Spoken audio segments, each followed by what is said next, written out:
warahmatullahi wabarakatuh.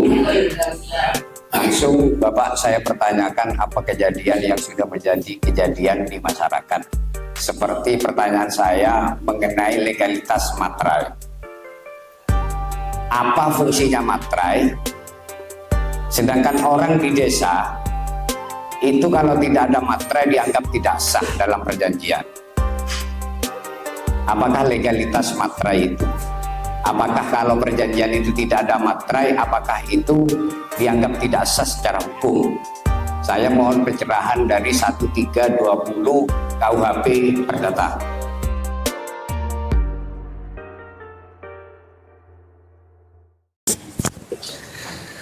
Memang benar Pak, di beberapa masyarakat, tidak semuanya, tapi ada beberapa masyarakat yang mengatakan bahwa bila mana perjanjian itu tidak disertai dengan materai, maka ini tidak sah. Dan sebaliknya, bila mana perjanjian ini ada materai, maka ini sangat berkekuatan hukum yang sangat mengikat seperti itu ya. Nah, padahal dalam Undang-Undang Nomor 10 Tahun 2020, Undang-Undang yang terbaru yang berkaitan dengan biaya materai, itu hanya fungsi materai itu berkaitan dengan pembayaran pajak terhadap dokumen yang kita buat. Perlu diketahui Bapak-bapak, perjanjian ini itu diatur di dalam Kitab Undang-Undang Hukum Perdata. Jadi hukum positif di Indonesia itu juga menggunakan kitab Pak. Kalau yang berkaitan dengan perdata itu ada Kitab Undang-Undang Hukum Perdata. Diatur di dalam pasal 1320 KUH Perdata. Ada syarat sahnya perjanjian. Nah, namanya syarat sahnya Pak, bila mana tidak terpenuhi maka batal perjanjiannya, tidak sah. Apa itu? Ada 4 hal. Hal yang pertama, kesepakatan kedua belah pihak.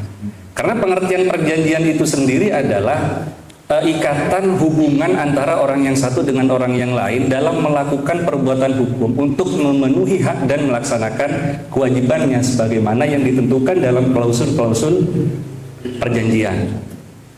Itu yang perlu dipahami dulu yang pertama, kesepakatan.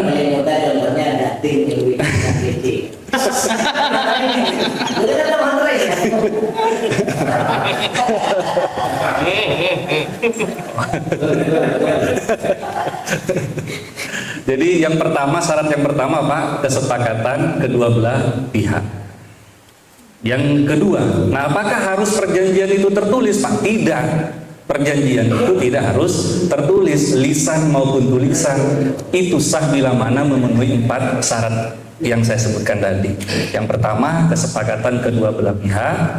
Oh maaf, yang pertama itu cakap dulu Pak, kecakapan dalam membuat perjanjian. Cakap, bukan cakep Pak ya, cakap. Cakap itu adalah subjek hukum atau legal standingnya, atau dalam bahasa sederhananya orangnya yang mau melakukan perjanjian itu harus dewasa. Nah, dewasa dalam hal KUH Perdata itu di atas 21 tahun. Beda kalau kita berkaitan dengan undang-undang perkawinan, undang-undang pidana, itu beda Pak. Jadi masing-masing memiliki regulasi tersendiri, tergantung perbuatan apa yang akan kita lakukan. Itu. Jadi yang pertama, kecakapan kedua belah pihak. Cakap enggak? Kalau cakap, monggo lanjutkan ke tahap berikutnya. Yang kedua adalah kesepakatan kedua belah pihak. Tidak boleh ada intimidasi atau pemaksaan dari salah satu pihak ini kepada pihak yang lain untuk melakukan perjanjian. Misalkan mau beli tanah, ayo kalau tidak beli saya tembak misalnya. Nah itu tidak bisa disebut sebagai kesepakatan kedua belah pihak. Walaupun itu ditandatangani, tapi ketika dia melakukan pembelaan suatu saat karena teradanya intimidasi, itu harus bisa dibuktikan, itu bisa batal perjanjiannya. Cacat hukum. Iya, betul, cacat hukum dalam bahasa hukumnya. Yang ketiga, suatu sebab yang halal. Nah, artinya perjanjian itu, objek perjanjiannya harus berkaitan dengan yang halal. Kalau perjanjian jual beli narkoba, namanya narkoba sudah dilarang. Di Indonesia bertentangan dengan regulasi, tidak boleh. Perjanjian togel. Jadi objek perjanjiannya itu harus jelas dan halal. Kemudian yang keempat, cakap, sepakat, suatu sebab yang halal, harus dipaksakan. Bukan, Pak. Hal tertentu. Suatu hal yang tertentu. Suatu hal yang tertentu. Artinya semua isi daripada perjanjian itu klausul-klausulnya itu jelas antara pihak yang pertama, pihak yang kedua memahami daripada apa yang diperjanjikan dalam klausul. Klausul itu isi dari pasal-pasal, isi dari hal-hal yang diperjanjikan dalam surat perjanjian. Betul, Pak. 4 hal ini jika terpenuhi maka perjanjiannya sah walaupun tidak ada materai. Walaupun tidak ada materai. Tapi perlu diingat Bapak-bapak sekalian, hukum di Indonesia itu bukan hanya berkaitan dengan syarat material. Artinya syarat material itu ya kita buat perjanjian sudah. Nah, tapi ada syarat formil yang harus dipenuhi. Misalkan jika ingin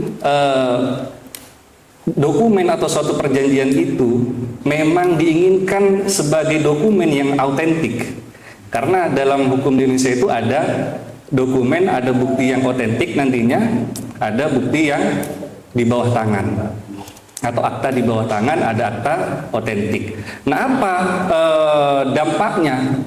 Ketika kita membuat perjanjian, yang kita inginkan itu adalah ketika terjadi suatu wan prestasi. Wan prestasi itu ingkar janji terhadap adanya suatu yang diperjanjikan, maka hal orang yang dirugikan ini bisa mengajukan gugatan ke pengadilan negeri. Mengajukan gugatan ke pengadilan.